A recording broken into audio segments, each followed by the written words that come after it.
Pergi mana tu? Handsome awak. Saya dapat HIV kerana mengamalkan cari duit susah. Saya ibu mengandung yang menghidapi HIV dan saya telah berjangkiti bayi saya dengan virus HIV. Darah A positif adalah HIV positif dan darah B positif adalah negatif HIV dan pegawai perubatan menaikkan darah kepada pasien adalah A positif. Oleh itu, pasien itu mendapatkan HIV positif. I am victim. I get HIV from wrong blood transfusion. It happened when we're not responsible in their action.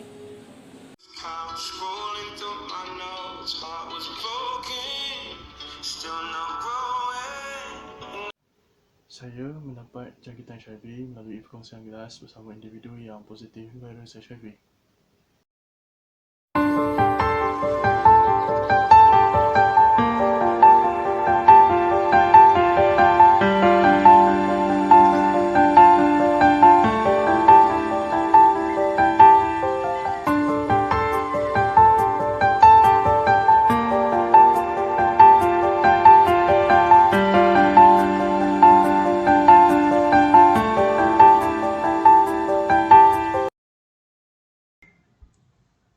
Saya mendapat HIV kerana saya seksual luka yang berganti-ganti pasangan.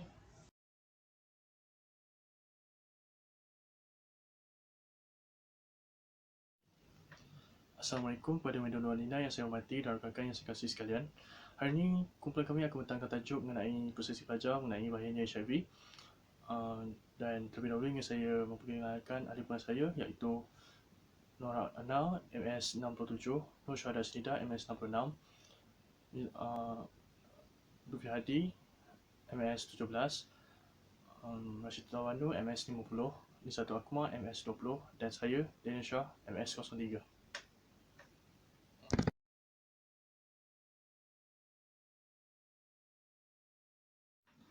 Dan ini adalah isi kandungan kami, merangkumi pengenalan, objektif kajian, cara jangkitan HIV tersebar, simptom jangkitan HIV, terapi atau cara-cara mengelakkan jangkitan HIV, dan akhir sekali kesimpulan.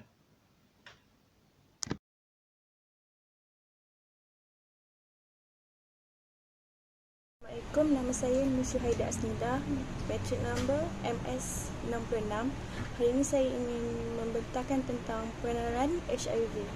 Sejarah jangkitan HIV dan AIDS di Malaysia. Kes HIV yang pertama di Malaysia ialah di tahun 1986. Sehingga akhir tahun 2015 dianggarkan terdapat 93,000 orang yang menghidapi HIV. Malaysia menduduki tempat ketujuh tertinggi kes HIV dan AIDS di Asia selepas Thailand, Myanmar, Kemboja, Vietnam dan Indonesia. Pada tahun 2015, Malaysia mencatatkan kadar 10.9 kes baru bagi setiap 100,000 penduduk, iaitu di bawah sasaran yang ditetapkan oleh Pertubuhan Kesihatan Sedunia (WHO). Apakah HIV dan AIDS? HIV bermaksud Human Immune Deficient Virus. HIV ialah virus yang boleh memusnahkan sistem ketahanan badan seseorang dan menyebabkan AIDS. AIDS pula adalah singkatan bagi sindrom kurang daya tahan melawan penyakit dan ini adalah peringkat terakhir jangkitan HIV.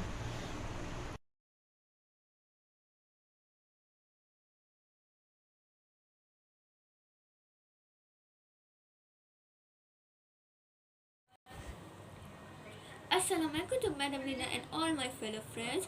Okey, nama saya Rashida Banu binti Abdullah. My mentor number is MS0919050. Saya akan membantah tentang objektif kajian. Yang pertama ialah tujuan kaji sledit ini dibuat untuk menguji kefahaman pada pelajar mengenai HIV ataupun AIDS. Yang kedua ialah berkongsi ilmu mengenai bahayanya virus HIV dan AIDS.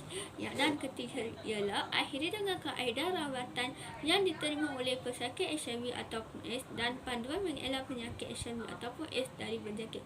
Oleh itu, kita akan faham kebanyakan masyarakat tidak akan memahami HIV dan AIDS dan kita akan memberikan soal sledit tentang HIV dan AIDS. So, sekarang saya akan memberikan slide seterusnya kepada Daniel. Terima kasih.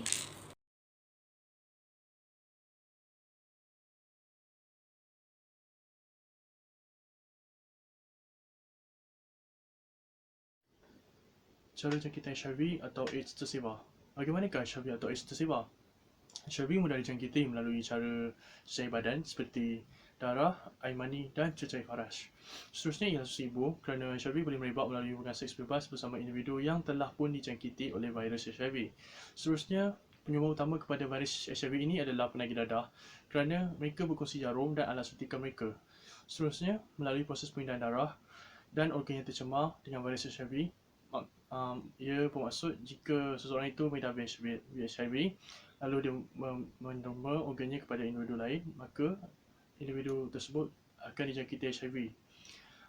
Seterusnya, ibu yang telah dijangkiti HIV boleh merebakkan HIV kepada bayinya melalui proses melahirkan dan sewaktu menyusukan anaknya. Sekian, terima kasih.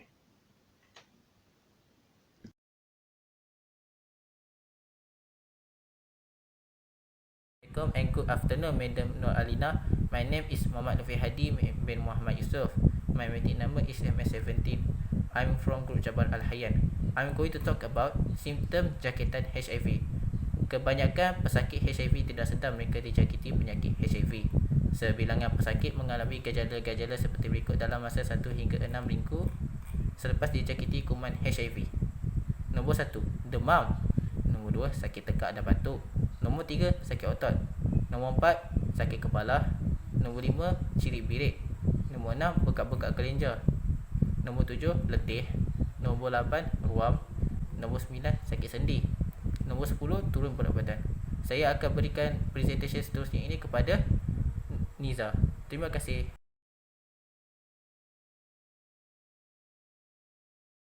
Assalamualaikum kepada Madam Alina dan fellow classmate. Nama saya ialah Nizat Uthman binti Ayub, nombor metrik MS20.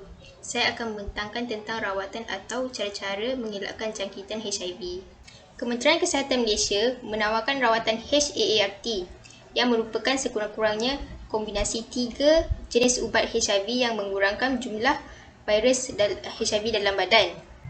Rawatan yang terdapat di Malaysia adalah pertama, NRTI, Zidovudin, Stavudin. Kedua, NNRTI, Nevirapine, Etravirin. Ketiga, PI, Ritonavir, Darunavir. Keempat, integrase inhibitor, Raltegravir. Kelima, CCR5 antagonist, Maraviroc. Dan yang paling terakhir, fusion inhibitor, Enforvirtide. Semua pesakit HIV disarankan untuk mengambil ubat antiretroviral tanpa mengambil kira bacaan CD4. Rawatan ini dapat memanjangkan hayat dan memperbaiki kualiti hidup pesakit. Pesakit mesti mematuhi jadual rawatan ubat tersebut. Pesakit akan menerima rawatan pertama HART. Jika berlaku kerintangan terhadap ubat atau kesesampingan yang teruk, rawatan kedua adalah disarankan.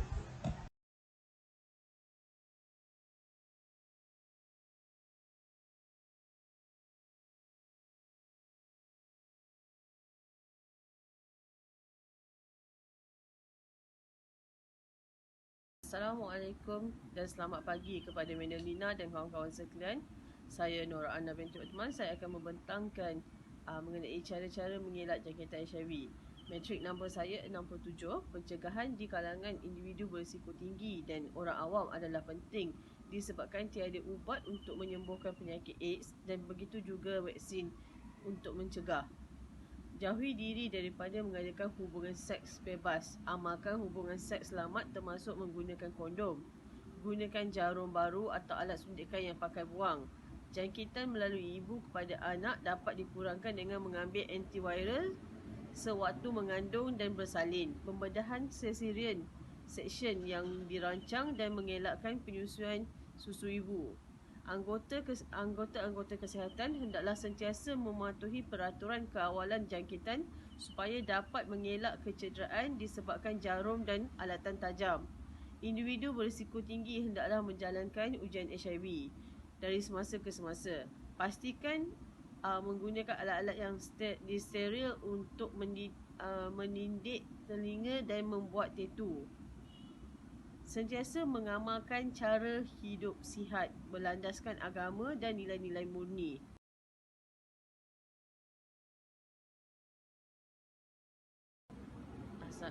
untuk topik seterusnya, kita akan membincangkan mengenai pertubuhan NGO dan HIV Malaysia, Yayasan AIDS Malaysia, AIDS Action and Research Group AARG, Majlis AIDS Malaysia MAM, Community AIDS Service Penang CAS, Kuala Lumpur AIDS Support Service CLAS, Kota Kinabalu AIDS Support Service Association, Persatuan Perantaraan Pesakit-Pesakit Kelantan Sahabat, Pertubuhan Masyarakat Prihatin, PT Foundation, Pink Triangle, Sarawak AIDS Concern Society, SACS, SACS.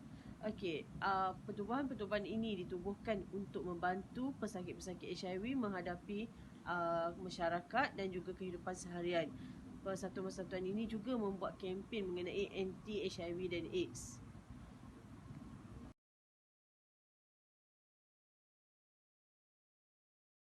Okey, topik seterusnya, kesimpulan. Penyakit HIV atau AIDS dapat dielak dengan menjalani kehidupan sosial yang betul, menjauhi seks sesama jenis, menjauhi seks serambang bebas, menjauhi dadah, menjauhi alkohol, elakkan melanggan pekerja seksual, menjalani pemeriksaan darah setiap tahun. Sekiranya anda seorang ibu yang positif HIV atau AIDS, dapatkan rawatan awal bagi mengelakkan bayi anda dijangkiti. Sekiranya anda positif HIV, dapatkan rawatan segera. Pastikan keluarga dan pasangan anda juga menjalani ujian HIV di mana-mana pusat kesihatan yang berdekatan. Ikut SOP yang ditetapkan oleh pihak Kementerian Kesihatan dalam bila dan berhadapan dengan pesakit HIV. Sekian, terima kasih dari kami, Cabang Al-Hayat.